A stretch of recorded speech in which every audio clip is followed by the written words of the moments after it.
We are on the line. 157337. Please send immediate help. Our plane is going down. Time to talk about something that's both disturbing and unsettling. Celebrities who just vanished into thin air.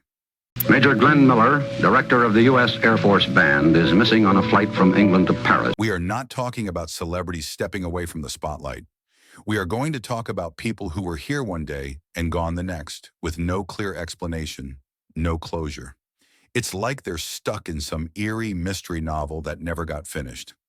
Amelia Earhart.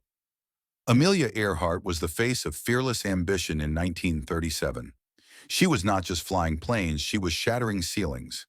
This woman was a total package, inspiring millions with her daring goals. So when she announced her plan to fly around the world, people were hyped.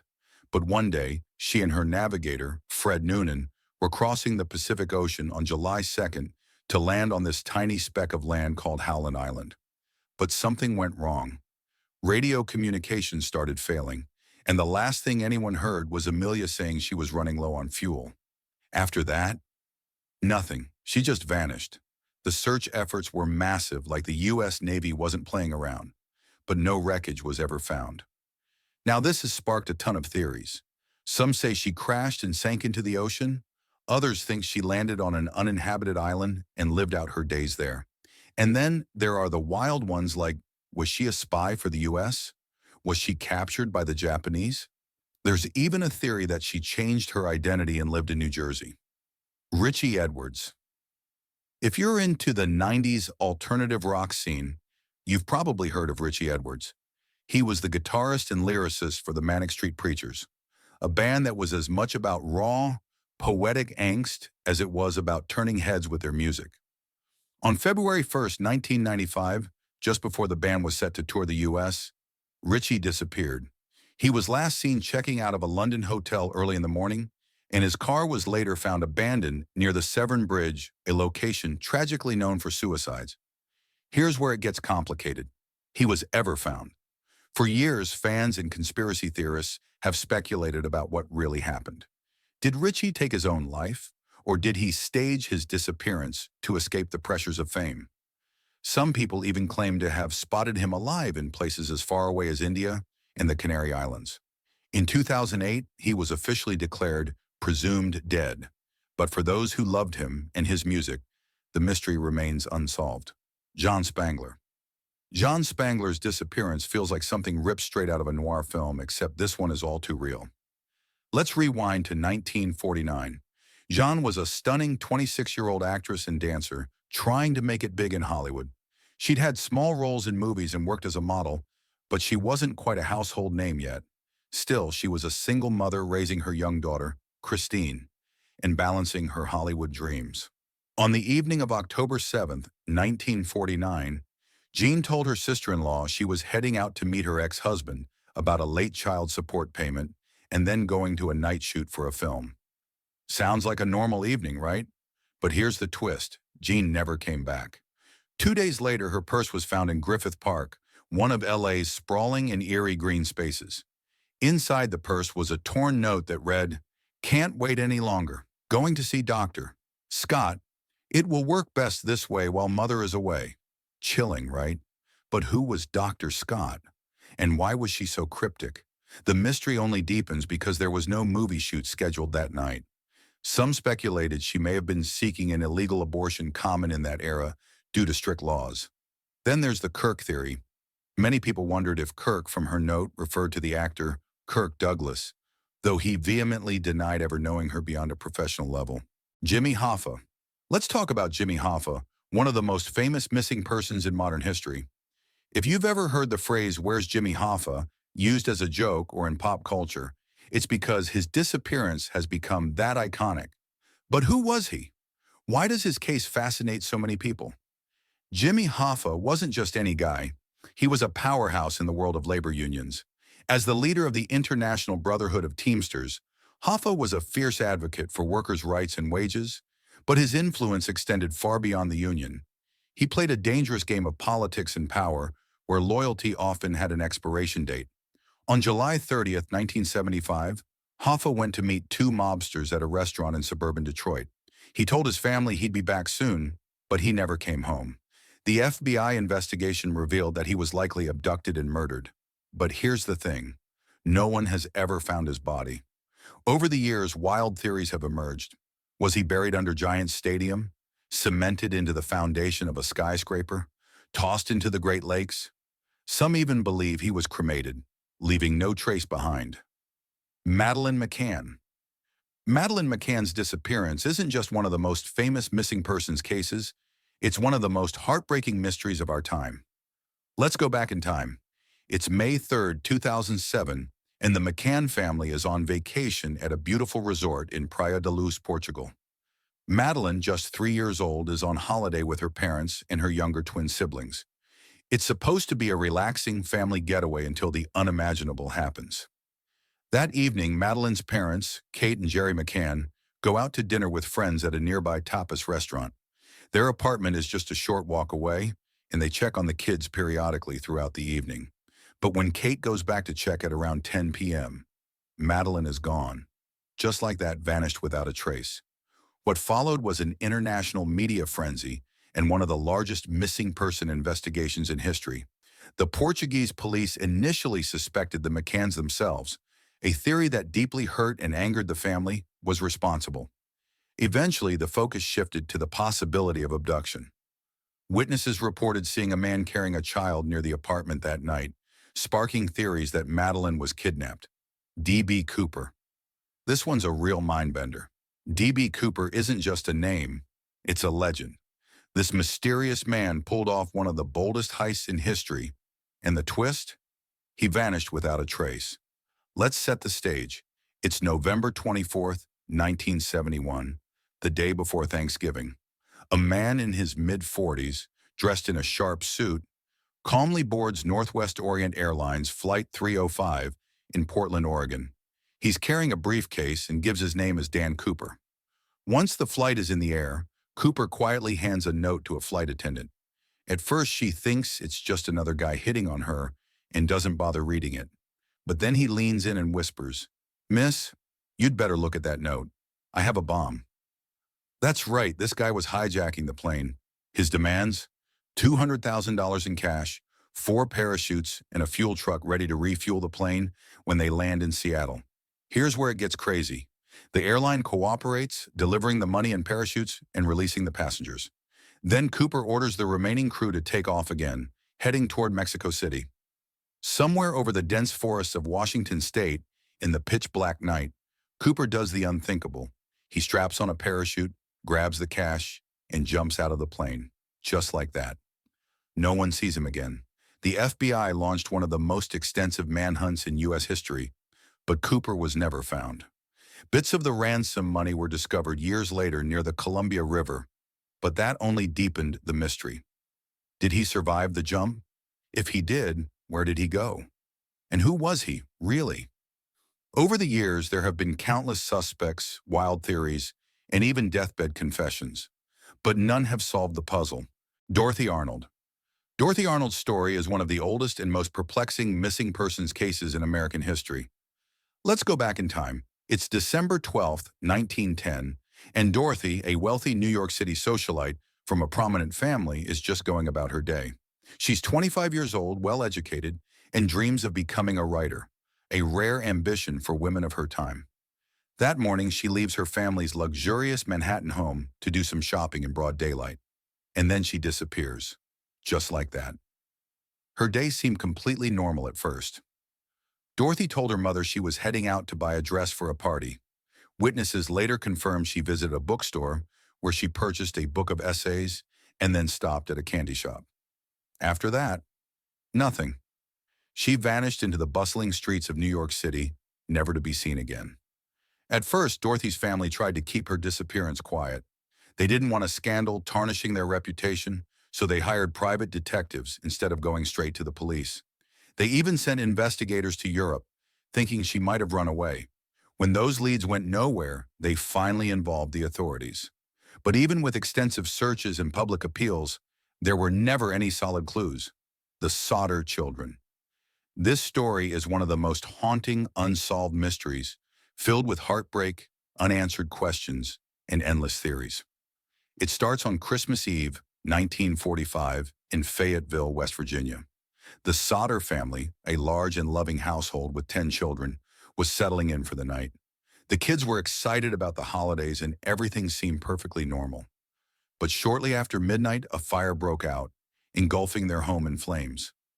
George and Jenny Sodder, the parents, managed to escape with 4 of their children. The other 5, Maurice, Martha, Louis, Jenny, and Betty, were sleeping upstairs. George tried desperately to re-enter the burning house to save them, but everything went wrong. His ladder, which he always kept propped up against the house, had mysteriously vanished. He tried to use his truck to break a window and climb inside, but the truck wouldn't start, even though it had been working fine earlier. Every effort to save the children was blocked, almost as if it had been orchestrated. When the fire finally burned out, there was another eerie twist. No remains of the children were found in the ashes. No bones, no traces, nothing. Experts later stated that even in the most intense fires, bones don't completely disintegrate. So where were the children?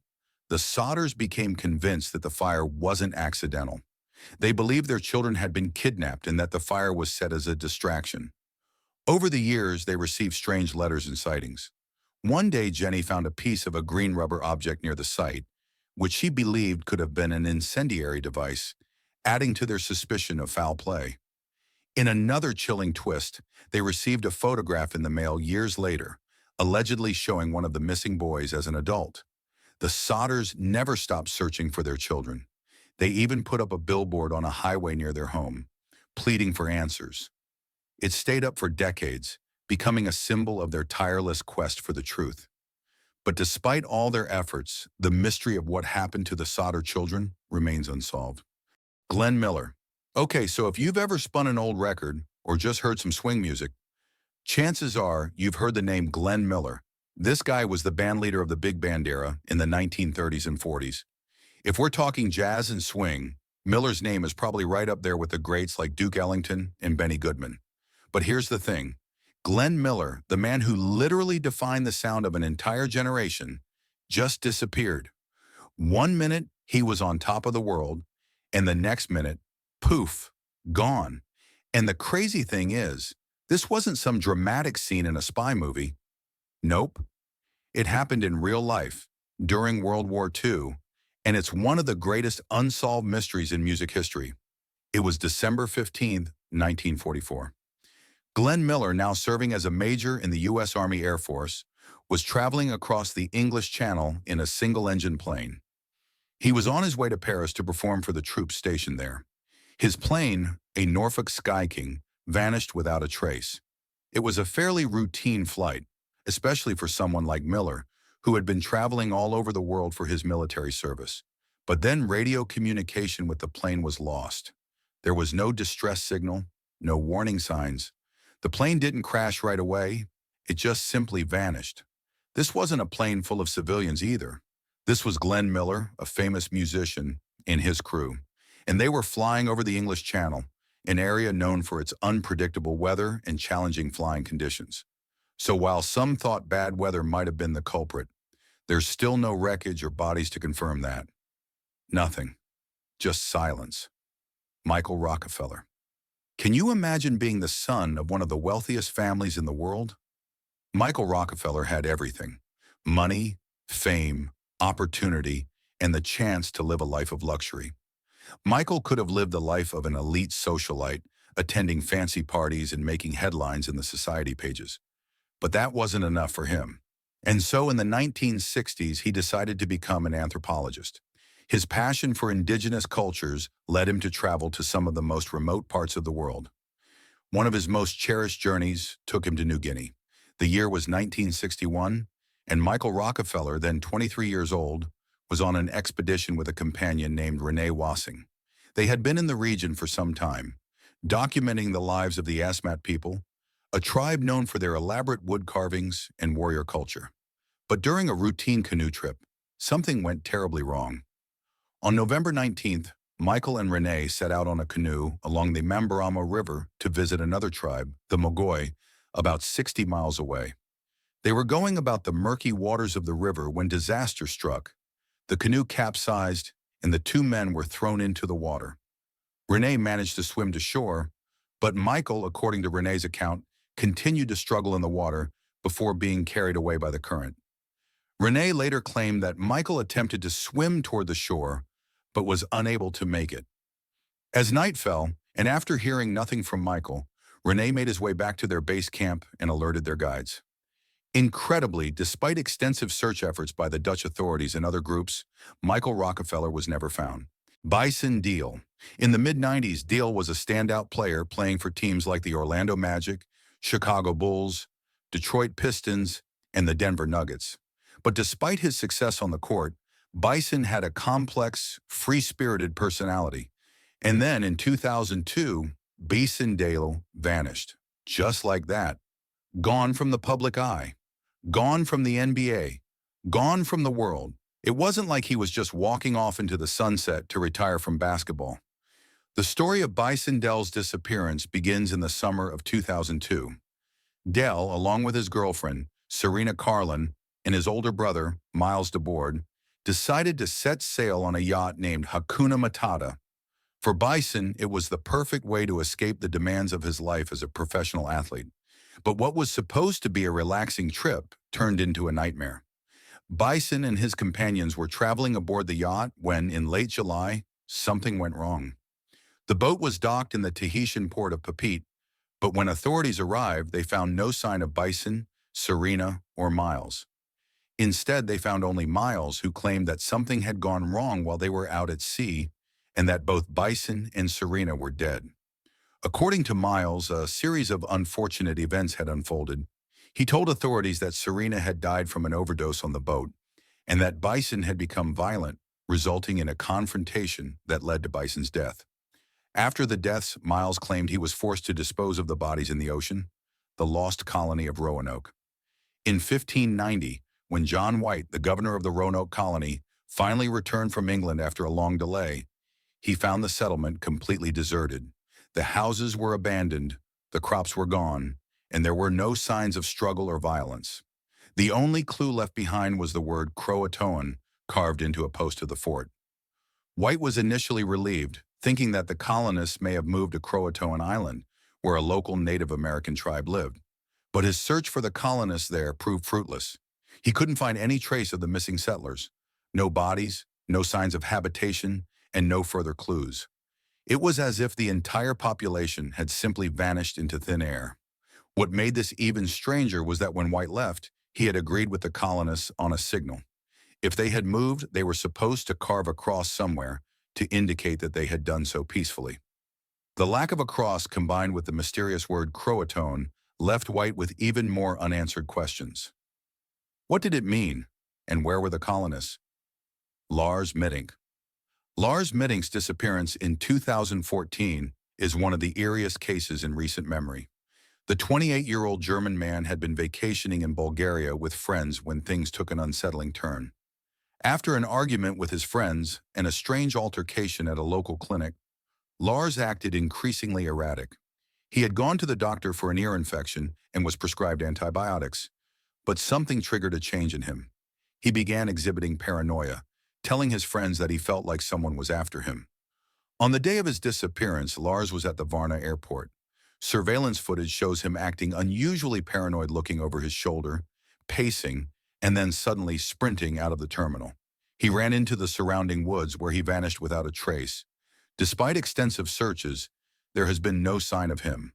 Some theories suggest he was suffering from a reaction to the antibiotics or that he had a mental breakdown. Others speculate that he was involved in something more sinister, like a forced abduction. His case remains unsolved, and Lars Mittank's bizarre behavior before disappearing continues to fascinate and mystify. What happened to him? It's a mystery that hasn't been solved and may never be. Jim Sullivan. Jim Sullivan's disappearance in 1975 is one of the most puzzling mysteries in the world of music. Sullivan was a talented musician who had released a well-received album, UFO, blending folk and rock. But his sudden disappearance in March 1975 left people stunned. Sullivan had been traveling across the country, aiming to break into the Los Angeles music scene. He told his family he was going to meet a contact in the city, but after his car was found abandoned in the New Mexico desert, things took a bizarre turn. The car was discovered with the keys in the ignition and his guitar still inside. What really raised eyebrows was the fact that the vehicle was parked on a remote road with no signs of struggle. In the days leading up to his disappearance, Sullivan had reportedly mentioned strange experiences, including a vision of a UFO in the desert. Some people believe that he might have met with foul play, possibly connected to his music career or personal struggles. Others speculate that he was mentally unstable and wandered off into the desert, succumbing to the harsh conditions. Despite extensive searches, Sullivan was never found, and the mystery surrounding his vanishing remains unsolved. Connie Converse. Connie Converse's disappearance in 1974 is an unsettling mystery that has intrigued music fans and true crime enthusiasts alike. Connie was a singer-songwriter in the 1950s and 60s, often compared to Bob Dylan for her introspective and poetic lyrics. However, despite her talent, she never achieved the fame she deserved, and by the early 70s, her music career was effectively over. In August 1974, Connie left a letter for her family, telling them she was leaving without a trace to start fresh and that she didn't want to be found. She packed up her belongings and drove away from her home in New Jersey. No one ever saw her again. Her car was later found abandoned, but Connie herself was never located. There were no signs of foul play or a struggle, leading some to believe she simply disappeared to escape her life and start anew, perhaps even intentionally cutting ties with the world. Others suggest she may have suffered from depression or other mental health issues, which contributed to her decision to vanish. To this day, there has been no concrete explanation for Connie Converse's disappearance, and her music remains hauntingly underappreciated. Harold Holt. Harold Holt's disappearance in 1967 is one of Australia's most baffling mysteries. Holt was the Prime Minister of Australia at the time, a charismatic and influential figure who had been in office since 1966. His sudden disappearance while on a swim in the ocean near Cheviot Beach, Victoria, has been the subject of numerous theories and speculation. On December 17, 1967, Holt went for a swim in the surf, despite warnings about rough conditions. His companions, including his private secretary, were waiting for him on the shore, but Holt never returned. His clothes and belongings were found on the beach, and a search was immediately launched involving the military and Coast Guard. Despite a massive effort, no sign of Holt's body was ever discovered. Several theories have emerged to explain what happened. The most plausible is that Holt, a strong swimmer, was caught in a rip current and drowned, his body carried out to sea. However, other theories have been floated over the years. Some believe Holt was the victim of a political assassination, while others speculate he may have faked his death to escape public life. Bobby Dunbar. The case of Bobby Dunbar is one of the most chilling child abductions in American history, but it's also a mystery with a twist that raises more questions than answers. Bobby Dunbar was a 4-year-old boy from Louisiana who disappeared in 1912 while on a family vacation. His parents, Percy and Layla Dunbar, were vacationing near Swayze Lake when Bobby vanished without a trace. Despite an extensive search, the little boy was nowhere to be found.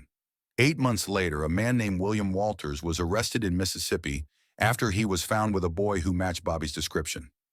Walters claimed the boy was a child he had taken in after finding him abandoned in the woods. But when Bobby's parents were brought in to identify the child, they immediately recognized him as their son, and he was returned to them. However, some years later, doubts about Bobby's true identity began to emerge.